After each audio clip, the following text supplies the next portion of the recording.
Karen's big shiny SUV was stuck in the thick greenish-brown goo on my yard because she repeatedly parked there despite my requests to stop, and I finally decided to teach her a lesson with my living car trap.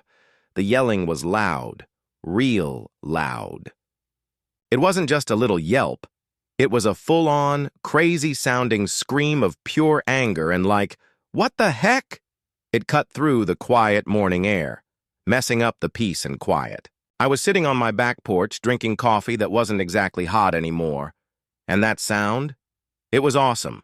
Out on the little bit of grass next to my driveway, the part that, according to all the paperwork and markers, was definitely my yard, sat Karen's big shiny SUV. But it wasn't just sitting there. It was stuck.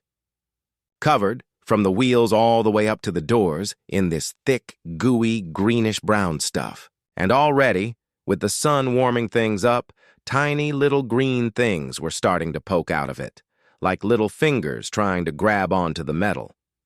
Karen herself was freaking out next to the driver's door. She was waving her arms around, stomping her feet, and yelling into her super expensive phone. She yanked on the door handle, hard enough to shake her own house across the street, but the door wouldn't open. It was glued shut by the stuff, which was drying fast and sticking like crazy. She pulled again, even harder, her face all scrunched up, but the SUV stayed put, stuck tight to the ground.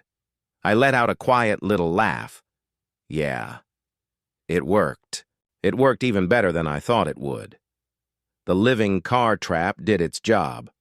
But this moment, with the car stuck and the sprouts coming up, feeling really good about it all, wasn't just something I thought up overnight. It happened because of months of things getting worse, her ignoring me, and the kind of stuck-up attitude that only someone like Karen has. To get why this was so great, you gotta know what led up to it. My place is nothing special, just a small house on a corner lot. It's not some huge place, but it's my spot. That little 10-foot strip of grass between my driveway and the sidewalk? Mine. There are official markers in the ground, it's on the town maps, and my deed says so. It was a small piece of land, not a big deal, really, but it was mine. Then Karen moved in. Karen, with her perfect lawn, her perfect hair, her perfect online life, and her perfectly huge sense of thinking, she could do whatever she wanted. She bought the really big house across the street, a place that just screamed rich. And pretty much right away, she started using my little bit of grass like it was extra parking for her. It started small. One tire over the line when she had workers over. Then half the car when she got a delivery. Soon, it got worse. When her bridge group came over, 3 SUVs would have tires on my grass. When she hosted her book club, the whole strip would be full. It wasn't just once in a while. It was all the time. Her own huge driveway, which could fit 6 cars easy, was often half empty while my small piece of grass had her or her friends parked on it. I started looking stuff up. Not lawyers yet. I wanted something right away, something that would hit her, not get tied up in court papers. My searching led me to some interesting things, really strong glues, stuff that dries fast, ways to make grass grow quick, natural sticky things. I needed something I could put down pretty easy, that would stick hard to metal, glass, and plastic, dry fast, and hopefully have something natural in it so it felt less like messing up her car and more like nature fighting back. That's how I got the idea for a living glue, a super sticky gel with seeds that grow really fast in it. I spent weeks in my garage, messing around like some crazy scientist. I mixed different natural gooey things, from plants and seaweed, with a strong, safe glue I bought online. I added some plant food to make the seeds grow super fast. And I picked the seeds carefully, tough little clover that sprouts quick and some really strong moss stuff. The idea was a gel that was watery enough to spray, would stick to anything like a clam on a rock, get hard as concrete in minutes, and then, in just a few hours, start showing green fuzz, sticking even harder with tiny roots. It was a living trap, made to stick, and then literally start growing onto whatever it touched. I tested batches on old car doors I got from a junkyard, on metal pieces, on plastic. The stuff was amazing. It stuck incredibly hard, and the seeds would swell up and push out with a lot of energy. It looked like weird green snot, but it totally worked. I kept an eye on Karen's schedule. I knew she had a big fancy party coming up, some important meeting downtown that she had to dress up for and be on time for. I also knew that when she was running late, she'd always just pull onto my yard because it was the fastest way out. The night before the party, when it was totally dark, I got ready. I put my perfect goo mix into a big sprayer I changed a bit. I walked out to my yard, the 10-foot strip of grass that was legally mine, and I covered it. Not just the grass itself, but the air above it, making this shiny layer of the super sticky, seed-filled gel, about a foot thick, just floating over the ground. It was a contact trap. Anything that landed in that layer would get instantly covered and stuck. I worked fast, quiet, the only sound the soft spraying noise. When I was done, the yard looked normal in the dark, but it was set. And then I waited. I woke up early, made my coffee, and sat on the porch swing, the morning sun feeling nice. I didn't have to wait long. Karen, just like I figured, was running late. I heard her big SUV coming. I heard her turn the corner. And then I heard the familiar sound of her angling her vehicle towards my yard. There was a short, quiet moment, maybe her tires hitting the goo, and then nothing. Followed right away by that amazing, super loud scream. Which brings us back to how this all started. She was still yelling into her phone, saying all sorts of crazy, mad stuff, when I walked over calmly, coffee cup in my hand. "Got a problem there, Karen?" I asked, sounding calm, maybe a little too happy about it. She spun around, her eyes wide and wild with fury, her fancy hair a little messy from trying to open the door. "Problem? What are you even talking about? Look at this. What is this? My car is covered in this awful goo. It's stuck. I can't open it." "Oh, man," I said, acting like I was worried as I looked at the stuff covering her SUV, getting hard and turning green fast. "That looks not great. Looks like you parked on my property again, Karen. I did try to tell you lots of times." "Your property?" she screeched, dropping her phone call for a moment to glare at me, spitting a little. "What did you do? You messed up my car. You did this on purpose. This is against the law. I'm calling the cops. You just said you did it." "Go for it," I said again, taking a slow, careful sip of my coffee, really enjoying the moment. "But I didn't touch your car. Your car, where it wasn't supposed to be, hit some landscaping stuff on my property. And my property." I pointed at the thick green stuff now holding her expensive SUV to the ground, the tiny sprouts already showing. "Seems to be reacting to having a big uninvited car on it." She stared from the sticky sprouting goo on her car to my calm, smiling face. She looked totally mad and confused. "Reacting? Property doesn't react. You put this stuff here. You ruined my car. You trapped it." "Did I ruin it?" I asked, tilting my head a bit, still acting innocent. "It's a special mix of natural stuff, plant food, and seeds that grow fast. Made, like I said, to help plants grow quick and stop cars from parking on private property when they shouldn't. Think of it like really strong grass seed spray." I smiled, a real big smile this time. It seems to be working pretty good at sticking really tight to whatever touches it. This didn't calm her down. Not one bit. It made it worse. Her face got even redder. She took a step towards me, pointing a shaking finger. "You think this is funny? You think you're so smart? You little nobody. You probably live in that tiny house your whole life, never done anything important, and this is your big moment? Messing with my car?" She spat the word "my" like it was sacred. "Do you have any idea what this car costs? What I cost? You can't afford the tires on this thing." I just stood there, sipping my coffee. Let her yell. Let her show everyone exactly who she was. "Oh, I have an idea," I said, my voice still calm, which seemed to make her even more furious. "It's an expensive car, which is why it's a shame you parked it somewhere it doesn't belong, especially after I asked you nicely. And then I asked you with notes. And then I showed you the property line on a map. You chose this, Karen.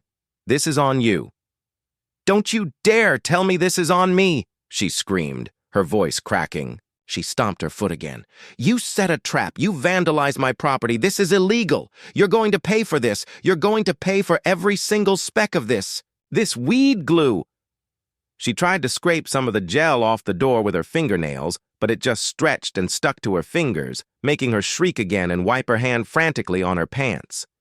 "It's not weed glue," I corrected mildly. "It's a proprietary blend, and it's on my property. Your car is the trespasser here, Karen, not the other way around." "Trespasser? It's a car. It's not trespassing," she shrieked, completely missing the point. "You can't just trap people's cars because they park on your little patch of dirt? Who do you think you are?" "I'm the owner of this property," I stated simply. "And I'm tired of you ignoring that." Her phone call to 911 was a theatrical masterpiece of entitled indignation and barely coherent rage. "Yes, I need the police. Immediately. At the entrance on Waldorf Lane. My car has been attacked. The neighbor. Yes, the neighbor across the street. He's assaulted my vehicle with some kind of living glue. It's stuck to the ground. I can't move it. He's admitting he did it. He's standing here laughing. This is vandalism. This is assault on my property. He's a menace." About 15 minutes later, a police car showed up with its lights flashing. A young cop, looked like he just started, got out, totally confused by everything. Then a more experienced officer, Sergeant Miller, got out too. He looked like he'd seen it all and was tired of it. Karen, all worked up and acting like a victim, ran over to them, a torrent of breathless accusations spilling out before they'd even fully exited the vehicle. "Sergeant! Oh, thank God! Look what he did! My car! It's ruined! It's stuck to the ground. He trapped it. He admitted it. He thinks it's funny. He's standing there, look at him, all smug." She pointed at me, still on my porch, coffee in hand. Sergeant Miller, a guy who clearly liked dealing with real crimes more than weird neighbor fights, listened patiently. He looked at everything. The hyperventilating, furious woman, the calm man with the coffee cup standing a polite distance away, the large SUV firmly bonded to a patch of grass by thick, greening layer of viscous goo that was already showing distinct signs of plant life. He walked over to the car, his expression unreadable. He cautiously poked at the gel coating the door panel with a gloved finger. It was indeed incredibly sticky and had set up hard, like a flexible concrete. He tried the door handle. It resisted, stuck fast. He bent down, examining where the tires met the ground. The gel was like a solid, green-tinged mass, anchoring the vehicle firmly. He straightened up, rubbing his chin thoughtfully. He turned to me, his expression neutral, professional. "Sir," he said, his tone even. "She says you did this, that you put this substance here specifically to trap her vehicle." "That's correct, Sergeant," I replied calmly, walking closer now, meeting his gaze directly. I applied a proprietary blend of natural landscaping gel and fast-germinating seeds to my property line to encourage ground cover and prevent unauthorized parking on private property. The vehicle in question subsequently parked on that treated area. Sergeant Miller rubbed his chin again. "Your property, you say?" "Yep, Sergeant. The property line is marked real clear," I said, pointing to the little metal marker near the sidewalk, right on the line.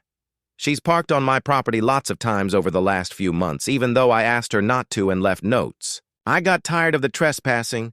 Karen shrieked again. She just couldn't stop herself. "But you trapped my car. That's messing up my stuff. You ruined it. He made it stick on purpose. It's a crime." Sergeant Miller turned back to her, looking tired of everything. He'd seen this kind of angry, demanding person before. "Ma'am," he said, talking slow and clear, like he was explaining something super simple to a little kid. "Vandalism, in the criminal code, typically involves the willful destruction or damage of property belonging to another person. Mr., my last name, applied a substance to his own property. Your vehicle is currently located on his property." "But it's stuck," Karen wailed, gesturing wildly at the SUV. "It's damaged. This goo is damaging my car. It's got plants growing out of it." Is it damaged, or is it just very firmly adhered to a very effective landscaping product that is currently located on his private property? Sergeant Miller said, kind of talking to himself. He looked at the goo again. It's not like it's paint that requires a repaint, or acid that's eating the metal. It looks like really, really sticky dirt that's growing stuff. He straightened up and turned back to me. This gel, does it stay stuck forever? Nah, Sergeant, I said. It's made to break down naturally over time as the plants grow and the stuff wears away. Or, I added, trying to sound helpful and calm, you can take it off, but it sticks real hard like you can see. You'd probably need special cleaning stuff and it would take a lot of work, maybe professional cleaners, to get it off without messing up the car's paint. Ma'am, he said to Karen, sounding firm but like he was giving up. Look, I get that you're upset, and this is definitely weird, but this looks like a problem for lawyers, not cops. Mr. Pop, my last name, put something on his own property where the line says he can. Your car is on his property right now. There's nothing here that looks like a crime, like messing up property on purpose, that I can do anything about right now. It's not like he keyed your car, cut your tires, or set it on fire. He put down what appears to be a very aggressive plant-based adhesive on his own land. Karen wasn't having it. So you're saying he can just glue my car to the ground and that's okay? That's not a crime, she shrieked, her voice hitting a new level of hysterical. He trapped me. He's holding my car hostage. Ma'am, he's not holding it hostage, Sergeant Miller said patiently, though his patience was clearly wearing thin. It's just stuck to his landscaping, on his property. But it's my car, she wailed. It's on his property, but it's my property that's stuck. He did this on purpose. He did put the substance on his property on purpose, yes, Sergeant Miller confirmed. But the criminal code doesn't cover purposefully applied sticky landscaping leading to vehicular adherence on private property. He almost cracked a smile, but caught himself. It's a civil issue. You need to call a tow company, though they might have trouble, and you might need to sue him in civil court to recover the cost of removal or any damages. He stopped, then added, looking right at me, Sir, I'd really suggest you maybe use less unusual ways to do your landscaping next time so you don't have more fights with your neighbors, like maybe a small fence, or bigger signs. Got it, Sergeant, I said, trying hard not to smile. I felt pretty good about how this was going. Sergeant Miller looked at the younger cop, a look that clearly said, You are not going to believe the report I have to write about this. She tried the door handle again, uselessly. She kicked a tire because she was mad, and then jumped around holding her foot. The sun got higher, making the goo warm and helping the seeds grow. By noon, the bottom half of her expensive car had a clear green fuzz on it, looking like a giant stuck garden decoration. The smell, kind of like dirt and something sweet, floated in the air, the smell of nature and payback. She eventually got someone to give her a ride somewhere, leaving the car stuck there as a reminder of her stuck-up attitude and my weird but legal way of dealing with property lines. Getting it off, I knew, would cost her a lot of money, be a big mess, and make her feel pretty stupid. She'd need special cleaners, maybe even a crew that cleans up environmental stuff because of my special mix. And every single little sprout would be a tiny green thing reminding her that some lines, even if you pretend you don't see them, are really not okay to cross. You'd think that would be the end of it, right? That Karen, after all that humiliation and the cost of getting her SUV professionally cleaned, which took days and a small fortune, I heard, would finally learn her lesson. You'd think she'd respect the property lines. You'd be wrong. A few weeks later, the green fuzz was mostly gone from her car, though I noticed she avoided looking in my direction whenever she drove by. I figured maybe she'd finally understood. Then came the day of her neighborhood association meeting. Her driveway was full, and sure enough, there it was again. The nose of her shiny SUV creeping onto my precious 10-foot strip of grass. Just the front this time. Maybe she thought she was being careful, but it was enough. I'd learned a few things from the first go-round. The gel was effective, but applying it over the entire area was a bit much. This time I decided on a more targeted approach. I waited until late that night, armed with a smaller sprayer and a fresh batch of my living glue. I carefully coated just the area where her front tires usually went. I made it extra thick this time, almost like two sticky green speed bumps. The next morning, I was back on my porch with my coffee, a sense of grim anticipation bubbling inside me. It wasn't long before I heard the familiar roar of her engine. She was clearly in a hurry. Just like before, she swung her SUV wide, aiming for that little shortcut across my lawn. There was a sickening thump as her front tires hit the thick gel. This time, there was no gradual sinking. It was an instant, solid stop. The screaming started almost immediately. It was even louder and more frantic than the first time, if that was even possible. "No, no, not again! You did this again, you psycho!" she shrieked, throwing her car door open, which thankfully wasn't glued shut this time, just the tires. She stumbled out, her face a mask of pure, unadulterated rage.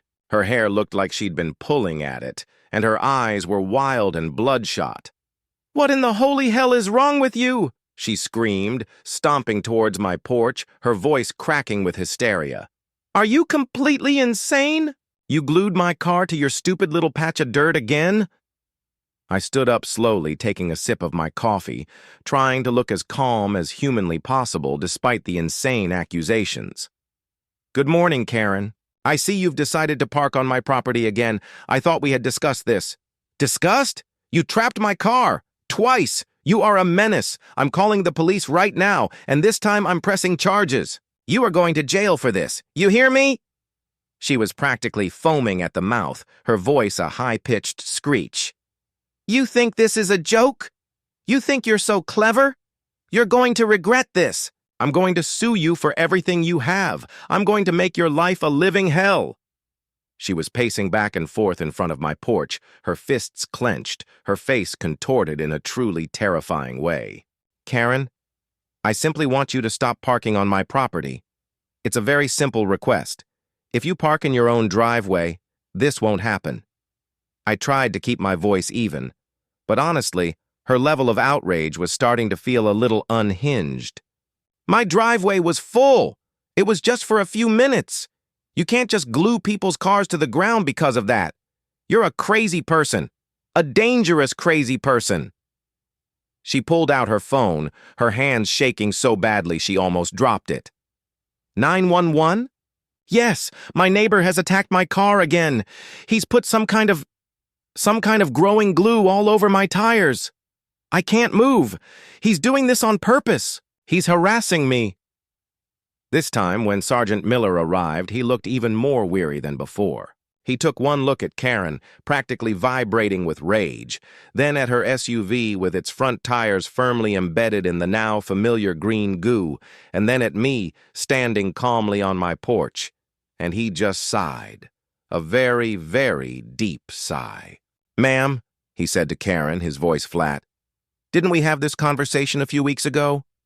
"Yes, and he did it again. He's obsessed. He's targeting me. This is harassment," Karen shrieked, pointing a trembling finger at me. Sergeant Miller looked at me. "Sir, you applied this substance to your property again?" "Yes, Sergeant. Just to the area where her tires keep ending up," I explained calmly. "I thought a more targeted approach might be more effective." He rubbed his temples. "Ma'am," he said to Karen, turning back to her, "as I explained before, Mr. A, my last name, is within his rights to apply substances to his own property. While this is certainly an unconventional method of landscaping, it doesn't constitute a criminal offense. Your vehicle is once again on his property. This remains a civil matter." Karen's reaction was even more explosive this time.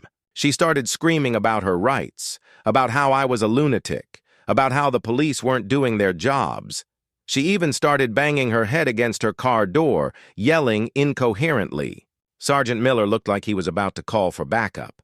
Eventually, after another lengthy and increasingly bizarre tirade from Karen, the police once again informed her that they couldn't do anything and left.